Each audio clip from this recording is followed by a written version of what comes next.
നിങ്ങളുടെ favourite shows ഇനി ഒരിക്കലും മിസ്സാവില്ല. ഇപ്പോൾ C5 കാണും നിങ്ങളുടെ ഫേവറേറ്റ് ഷോസ് തികച്ചും സൗജന്യമായി.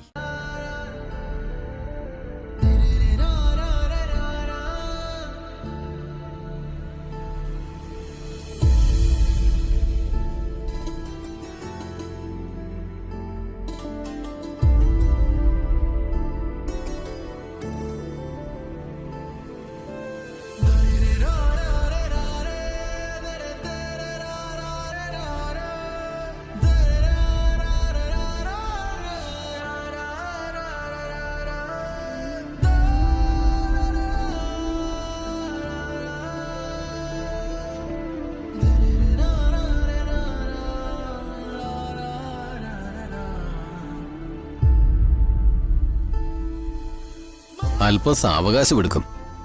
എങ്കിലും സാരമില്ല, ഇവരെ സുഖപ്പെടുത്താം.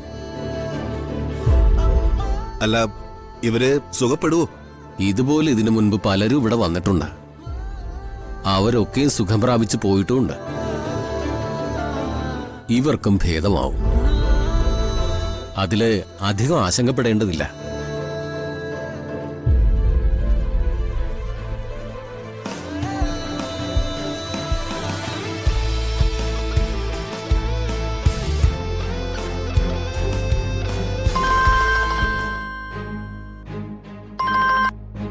ഹരിയേട്ടാ, എടി, ഏട്ടൻ എനിക്കൊരു വലിയ പണി തന്നു. എന്ത് പണി? ഋഷിക്കും ഗോപിയയ്ക്കൊപ്പം ഏട്ടൻ എന്നെ ഇങ്ങോട്ട് അയച്ചു, മേഘമലയിലേക്ക്.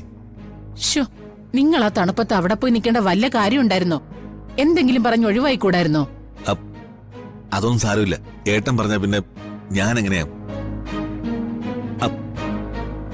അതൊന്നും സാരമില്ല. ഇനി ഇവർക്ക് ഭേദമാവാതെ പെട്ടെന്നൊന്നും എനിക്ക് അങ്ങോട്ട് വരാൻ പറ്റുമെന്ന് തോന്നുന്നില്ല. ഷേ, അത് വല്ലാത്തൊരു കഷ്ടമായി പോയല്ലോ. അത് വിട്. ഞാൻ വിളിച്ചതേ ഒരു പ്രധാനപ്പെട്ട കാര്യം നിന്നെ ഓർമ്മിപ്പിക്കാനാ. മായേ, നമുക്ക് നമ്മുടെ നിലനിൽപ്പ പ്രധാനം. സിദ്ധുവിന്റെ മാലാഖി ഇതുവരെ കണ്ടുപിടിക്കാൻ പറ്റിയിട്ടില്ല. അവളെ കണ്ടുപിടിച്ചാൽ മാത്രമേ നമുക്ക് നമ്മുടെ പെൺഡ്രൈവ് കിട്ടുള്ളൂ. ഇല്ലെങ്കിലേ എല്ലാം ആകെ അവതാളത്തിലാവും. ഇവിടെ നിന്നുകൊണ്ട് എനിക്ക് എന്തായാലും ആ പെൺകുട്ടിയെ കണ്ടെത്താൻ പറ്റില്ല. അതുകൊണ്ട് സിദ്ധുവിന്റെ മാലാഖയെ കണ്ടെത്താനുള്ള ഉത്തരവാദിത്തം നീ ഏറ്റെടുക്കണം.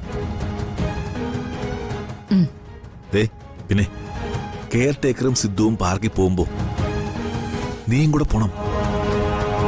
അവൾ അവന്റെ മാലാഖ സ്ഥിരം വരാറുണ്ട്. അവളെ കണ്ടുപിടിച്ച് അവളുടെ ഡീറ്റെയിൽസ് നീ എടുക്കണം. ഞാൻ പറയുന്നേ കേട്ടോ? ഞാൻ പോകേട്ടാ. അറിയാലോ, അവൾ ആ പെൻഡ്രൈവ് നോക്കുകയോ നമ്മളെക്കുറിച്ചുള്ള സത്യങ്ങൾ മനസ്സിലാക്കുകയോ ചെയ്താൽ അത് പിന്നെ വലിയ അപകടവും. പറഞ്ഞേക്കാം കേട്ടോ? എന്നാ പിന്നെ ഞാൻ വിളിക്കാം.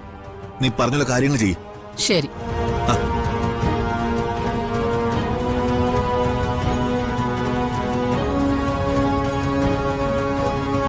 ഡൗൺലോഡ് ചെയ്യൂ C5 ആപ്പ്. കാണൂ എല്ലാ എപ്പിസോഡുകളും സൗജന്യമായി.